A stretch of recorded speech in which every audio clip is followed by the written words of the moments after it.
Welcome back, everyone, for another deep dive. This time, we're tackling surveys and how they handle, well, something really complex. Yeah, something complex. Like gender and sexual orientation. You'd think. It's not exactly Yeah. like there's a simple answer, right? Just check a box. But it's a Right. lot deeper than that. It is. It really is. Yeah. What's interesting is, on the one hand, you have this desire for people to see themselves reflected Right. in the data, to be counted. Mm-hmm. But then at the same time, there's this wariness Yes. of being categorized, Yeah. especially when we're talking about sensitive topics like this. Totally. And it's not like these are Right. fixed or unchanging things. Right. I mean, language evolves. Understanding changes. Absolutely. How do you design a survey that keeps up with all of that? Yeah. That's where the Pew Research Center comes in. Mm-hmm. I think their work gives us some really interesting insights into how these questions have changed over time. In the data skies, we take our flight. Trends and numbers come to life. Colors and charts, they dance and play. Show real truths in a visual way. In GenderDecoded, we uncover truths and stories like no other. In the data waves we find the secret maps of humankind.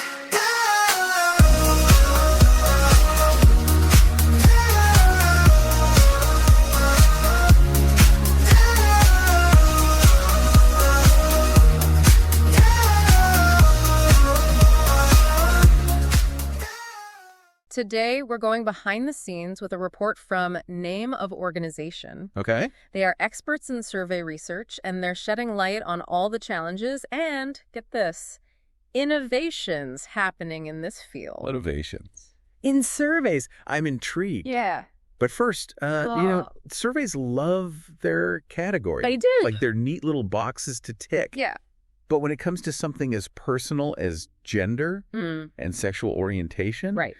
those boxes can feel pretty limiting. They can feel very limiting. You Yeah. hit the nail on the head. That's the core tension that this report really explores. Yep. Surveys need categories for the data analysis. But we as individuals, we resist being pigeonholed. Yeah. So how do researchers kind of strike that balance? Right. Well, the report highlights some fascinating strategies. Okay.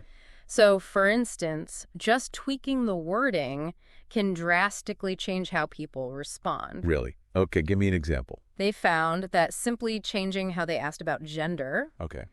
led to a significant increase in people choosing options outside the traditional male or female, Interesting. which just shows you how language can really be powerful in shaping those responses. Yeah. And that's just one little example. Okay, I'm officially hooked now. Good. Let's unpack this. Yeah, let's get into it. I'm thinking back to the old days. Yeah. And I remember, surveys, they would just assume your gender Right. or just give you a simple male or female choice. Exactly. It wasn't too long ago that those were like the standard questions. Right. But the report, what it does is it highlights some of these key turning points Okay. in how we even think about gender and sexuality, which in turn influenced how these surveys have adapted. Interesting. For example, Dr. Alfred Kinsey's work in the mid-20th century, focusing on sexual behavior, that really challenged those old assumptions. Okay. And then you have the AIDS epidemic in the 1980s Right. that pushed researchers to ask very direct questions about sexual orientation and behavior, Because it was recognizing the connection to public health. a public health issue. Absolutely. Yeah. So we've moved away from making assumptions Yeah. to using more inclusive language, Yes. offering more options. Uh-huh. It's progress. It is. But I imagine new challenges pop up Totally. when you're trying to measure something as fluid and personal as gender and sexual orientation. Exactly. And the report doesn't shy away from those challenges. Good. It highlights the fear of discrimination and social stigma, Yeah. especially for LGBTQ plus individuals. Right. If a survey isn't confidential Right. or if there's a live interviewer involved. Mhm. People might not be comfortable disclosing their true identities. Right. And that fear can really skew the data. For sure. Yeah. I would never reveal something deeply personal Yeah. if I didn't think it was safe.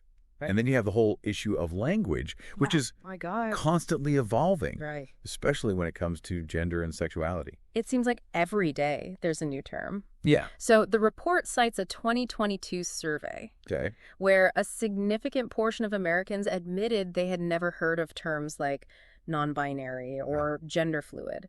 Right. So researchers are faced with this constant dilemma. How do you use language that's both inclusive and widely understood? Right. So it's a tough balancing act. It is. Too many options could be confusing, Yeah, but too few options, you're going to risk excluding people. you got it. So what's the solution? Well, name of organization, they had a really kind of clever approach. Okay. They tested different wording, and they found that simply asking, do you describe yourself as a man, a woman, or in some other way, Okay. was surprisingly effective. Interesting. It avoids the potentially unfamiliar terminology, Yeah.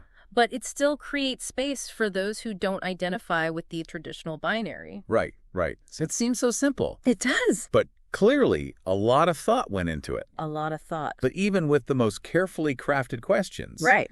capturing these complex identities with a single question is still a challenge. It is. You're exactly right. Right. And that's where this crucial distinction between sex and gender comes in. Okay. The report goes to great lengths to define these terms clearly. Yeah. Sex, as researchers use it, refers to biological characteristics, Right. things like chromosomes, reproductive organs. Mm-hmm. Gender, on the other hand, is about internal identity, Okay. how a person sees themselves. Right. And this distinction is super essential when we start talking about transgender and non-binary identities. Okay, so those are identities that often get overlooked They do. or misunderstood in mainstream surveys. Unfortunately, yeah. So how does a report recommend we approach these identities? They stress that transgender and non-binary folks Okay. often require more specialized research Okay. with larger sample sizes Got it. to ensure they're accurately represented. So just adding a transgender option to a gender question Yeah, isn't enough. it's not quite enough. Okay. The report cautions against that approach Okay. because it oversimplifies the spectrum of transgender experiences. Got it. So What's the gold standard then? the gold standard.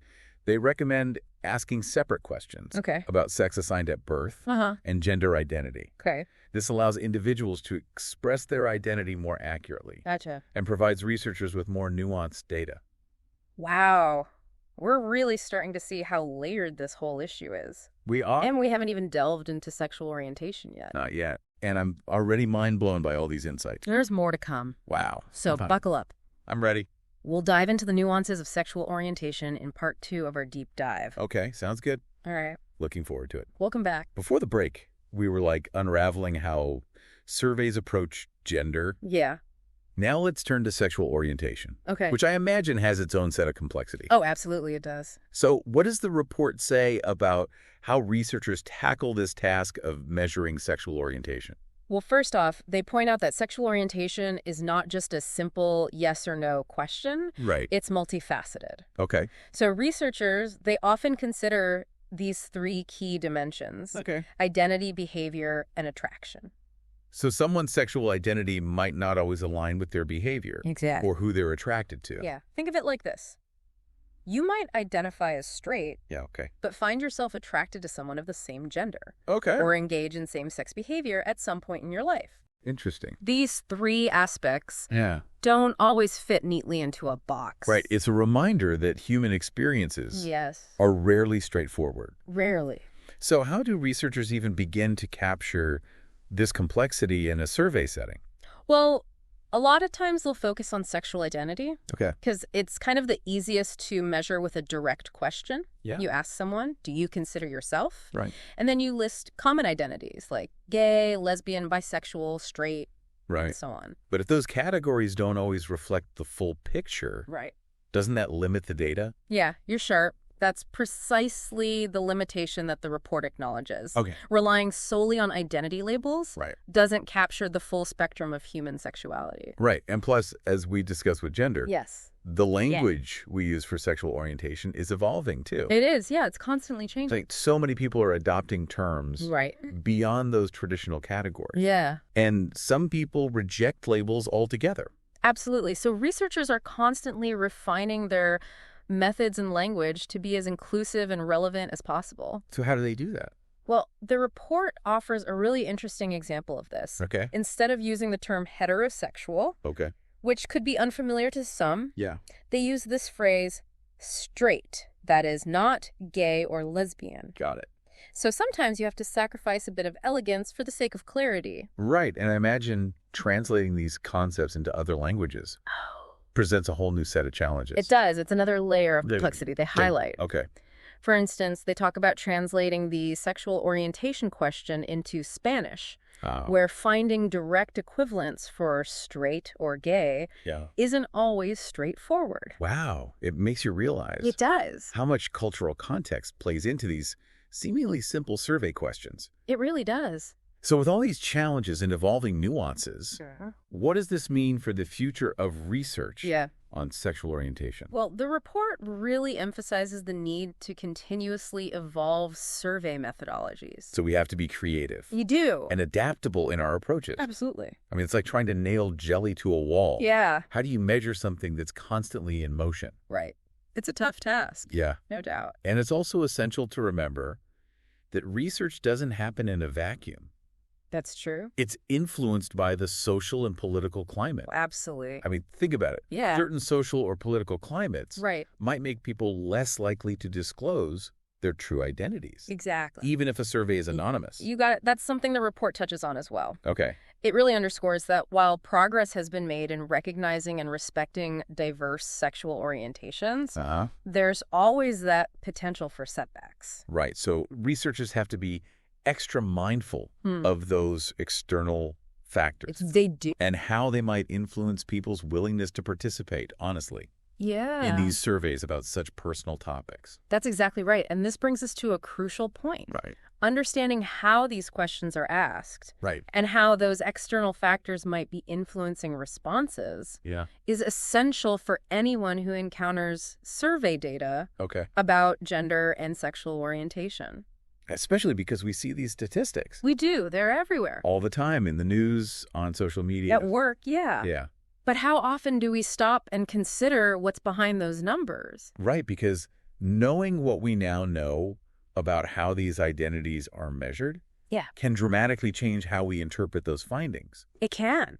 It's like having this secret decoder ring for understanding data. That's a great analogy. So you might see a headline proclaiming that a certain percentage of the population identifies as LGBTQ+ on the surface. Yeah. It seems like a simple fact, but we've learned that this number really depends heavily on how the question was asked. Yeah. The language used. The language? Even the broader social and political context in which the survey was conducted. Yeah. So even a seemingly small change in wording or context could have this huge ripple effect. It could, on the results. Yeah. So this is where critical thinking comes in. It does. The report encourages us to ask questions about the surveys we encounter. Yes. Who conducted the survey? Yeah. What were the specific questions asked? Right. Was the sample size large enough? Absolutely. Was it diverse enough? Yes. To be truly representative? Yes. It's like being a detective looking for clues. To understand the bigger picture. Exactly. And sometimes even seemingly reputable sources can misinterpret or misrepresent survey data. Unfortunately, yeah. Whether intentionally or unintentionally. Right. So we can't just take things at face value. We have to dig deeper, understand the methodology. Yeah. Consider potential biases. Absolutely. And this is especially crucial when it comes to sensitive topics. It is. Like gender and sexual orientation. Yeah. Where even subtle inaccuracies can have these real-world impacts. Exactly. On individuals and communities. Yeah, it's about making sure that that data is used responsibly. Yeah. And that everyone is accurately represented. For sure. And the report actually ends on a somewhat hopeful note. It does. It points to this increasing inclusion of LGBTQ+ data in federal surveys. Which is a positive sign. It is encouraging. Yes. You know, it means that we are moving towards a more inclusive and accurate understanding of the population. Hopefully. Yeah. But the work is far from over. Yeah. We need to keep pushing for better methodologies. Right. More inclusive language. and greater awareness of these nuances, of measuring these complex identities. So it's about this ongoing evolution. It is. And vigilance. Yeah. Both for researchers and for us, the consumers of that research. That's right.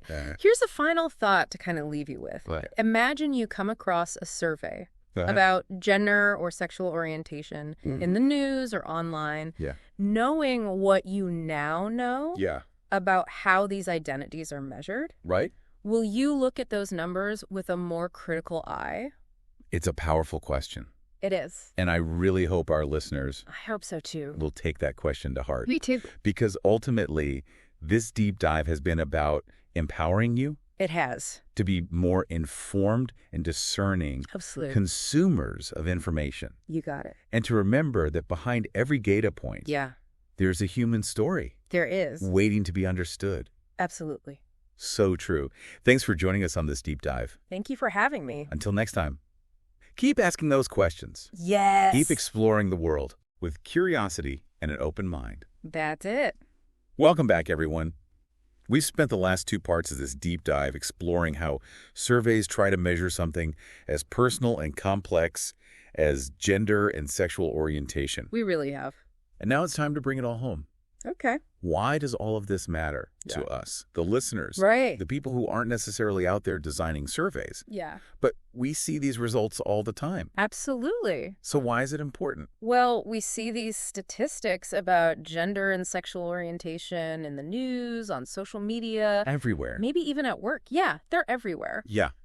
But how often do we stop and think about, like, what's behind those numbers? Right, because knowing what we know now about how these identities are measured can completely change how we interpret those findings. It really can. It's like we have this secret decoder ring. It is. It is. For understanding data. That's a great way to put it. So, for example, you might see a headline proclaiming that, a certain percentage of the population identifies as LGBTQ+. Right. On the surface, that seems like a simple fact. But we've learned that this number depends so heavily on how the question was asked, the language used, and the social and political context in which the survey was conducted. Yeah. So a seemingly small change in wording or context could have this ripple effect on the results. Absolutely. And this is where critical thinking is so important. It is, yeah.